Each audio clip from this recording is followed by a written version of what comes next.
Hi, I'm Bonnie Monteleone, and this is Honors World History. If you need to get a hold of me, the best way to do it is to send me an email. You can call and leave a message, but the best way to contact me is via email. I check it throughout the day, and it's easy for me to set up a time for a phone call. So please, monteleoneb@bbhcsd.org.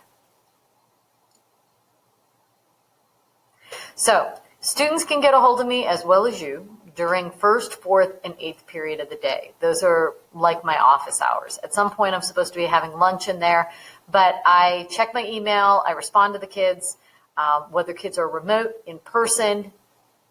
First, fourth, and eighth are times when I can be available to work with them.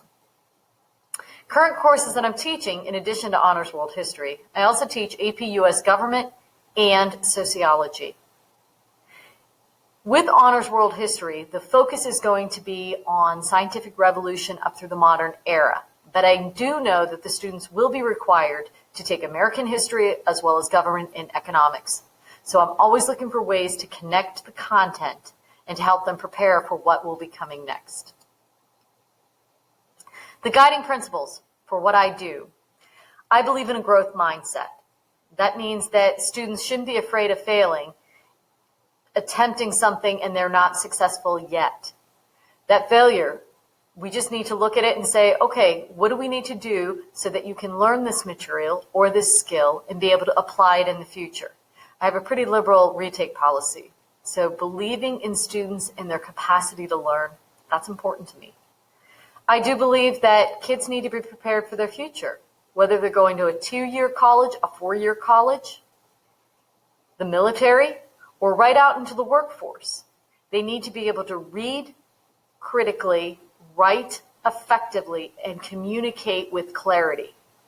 And so I do look at Honors World History as an opportunity to develop the skills in our student that will allow them to be successful in their next coursework. So I work with Marty Kosovic on designing curriculum that will allow the kids to have that, and I'll give you some more information about that later. Patience and flexibility. I don't even want to tell you how many times I have had to redo this video clip to get the technology to work. And I know you're saying, and this is the best you could come up with.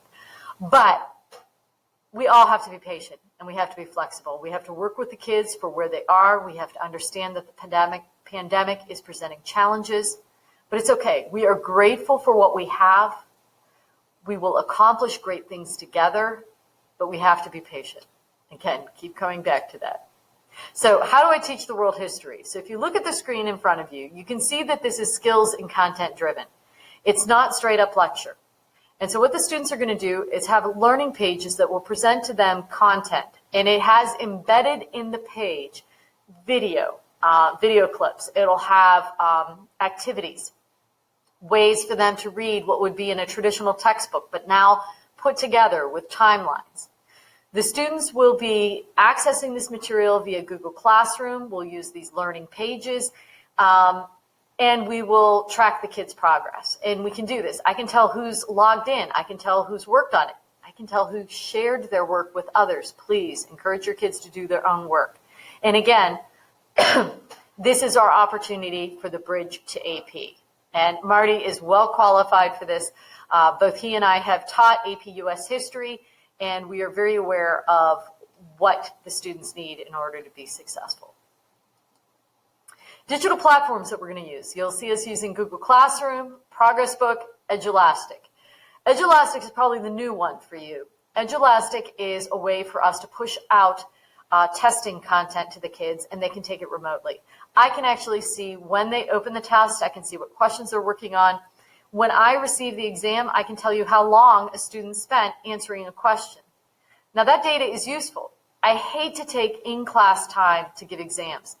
And if I'm giving it to them at home, I am aware that they have access to their notes. If there's something that I need proctored, I'll let you know. But these are the kind of programs. We also will use materials that come from a program called Newsella that allows them to work with content that has been adjusted for various reading levels. And I will be attempting Flipgrid and Edpuzzle during the semester. Evidence of learning. that's either a formative or a summative. Summative is when I'm taking a measure and I'm counting that to be the expertise of your work. Formative is a snapshot as we're going along. Sometimes quizzes are formative. Sometimes they count as summative. That gets confusing for the kids, but we try to make it very evident which assignment pieces we are taking as the summative or counting 80% towards their grade. I don't want to take and give kids Fs as they're attempting something and they just can't do it yet. That feels like a gotcha. That's why formatives are 20%. But their homework, their learning pages have components that are very important. And some of the components do count as summative, so it's important that they are doing the homework and submitting it. As I said, retakes. I do have a liberal policy, but it is on a case-by-case basis. I don't want a student taking a test without having studied at all.